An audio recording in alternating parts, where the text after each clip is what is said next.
Hello, hello, hello, hello, hello, hello, hello, hello, hello, hello. What up, what up, what up, what up, everybody? Happy Friday. Welcome back. This is Etienne, back to keep you posted on my journey of going from never having run anything in my life for the vast majority of my life to training for the New York City Marathon in 2026. Today is December 26th, and we are keeping it rolling right through the holidays, no breaks.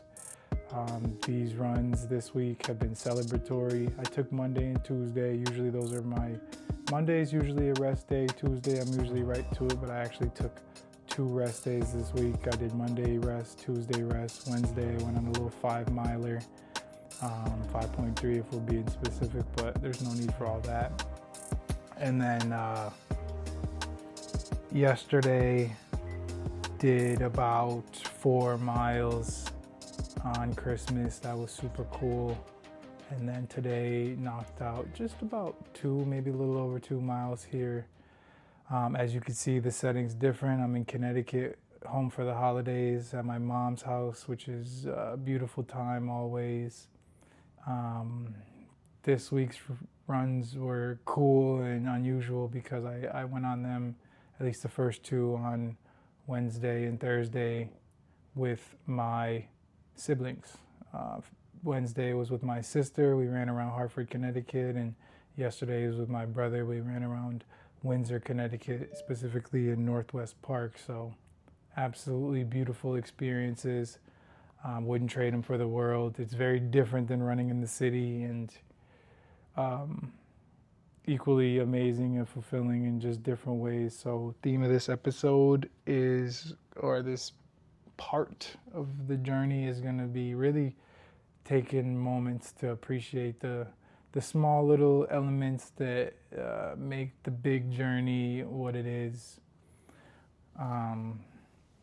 Stuff as simple as your morning coffee. Cheers. I love coffee. Big coffee guy I've become over the years. Yeah, we enjoy it. Yeah, it's a drink. Yeah, it's a little bit of pep in our step and gets the party started each morning. But more than anything, it's a little ritual that helps us stay on track, get on track, stay on track, and know that we are on track. That awareness of we're doing what we got to do. The day's in motion, and the grind has begun is very important. So I don't want to take it for granted. Hydrating, just drinking water, fueling up, snacks. On my run on Wednesday with my sister, it was my first time trying. I don't even know what the product or brand is. I gotta look it up, have her fill me in. But it was like a honey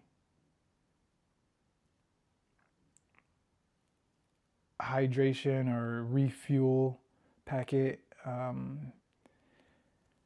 Taste is what it is. I can't sit here and tell you that it was delicious, but I think it did help. We both kept it down. Nobody threw up, which was a win in itself. And it was just different. I know that as I get closer and I start real training for the marathon, I'm going to have to lock in on a hydration program or a fuel program for those long distance runs and training. Okay, see you later.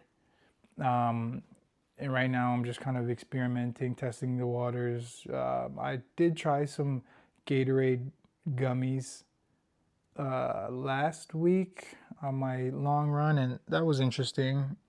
Even just running and opening up a pack of something, taking them is something you got to get used to. But we did it. It was cool. Again, kept it down both times with the Gatorade gels and then with the honey. So got to figure out what's delicious, what's digestible for me. But that was a small little thing that I added into this week's program that I hadn't really ever done before. Usually it's just hydration, which I do before and after the run. I grew up playing basketball, like folks who know me are aware of, and you drink water throughout the game while you're playing, or even a Gatorade or some kind of sports drink. But being in a constant motion and digesting something is very different than that other type of fueling. So learning, figuring it out. If you got favorite snacks or favorite chews or drinks or whatever, let me know. Drop that in the comments. Reach out however you reach out, because again, this is all a learning process and I'm having fun with it. So yeah, another small little component or element is just the city the city landscape versus the suburbs where I am now. I don't see too many people when I'm out running. If I do see other people on these runs out here in Connecticut, most of them are walking their dog, or it's older folks just walking, for the exercise and fitness of it. Whereas in New York City, there's thousands and thousands of people that you're running past. Many of them are runners. Many of them are much better at running than I am. Some of that's motivating. Some of it's a little, I don't want to use the word intimidating, but it could be deflating if somebody just flies past you and you're working your ass off trying as hard as you can. So it's different. It's more quiet. That's not really a factor because I am generally running with the headphones on. Got a nice playlist that I'm building up. The playlist is huge. The playlist is a small element or detail that I haven't given enough credit and respect to, because you start slow, like Coach Bennett says, and then a couple miles in, when you start playing the mind games and wondering if you can finish and wondering if you should slow down, or wondering why you're doing what you're doing, that Meek Mill's Dreams and Nightmares comes on, or whatever your hype up, amp up, pump up song is, and it just kind of reinvigorates or refuels and boosts you along in a way that's very cerebral and very strange and cool. So the playlist has been huge for me.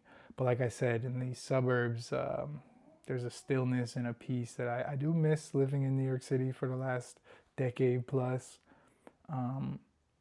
But also now being here, you kind of miss the white noise of the people on the streets and the ambulances and the honking. That it does something soothing in a completely different way. So all these little tiny elements, they work together to build this puzzle piece of a run or of this journey. And I appreciate and love them all. Yesterday was Christmas. We had a lot of family here. Taking those moments after a run to celebrate life, to celebrate the hits and the misses with the people that mean the most to you. I don't have words to describe how important that is for me, how much and how efficiently that fills my cup. So just feeling extremely thankful right now.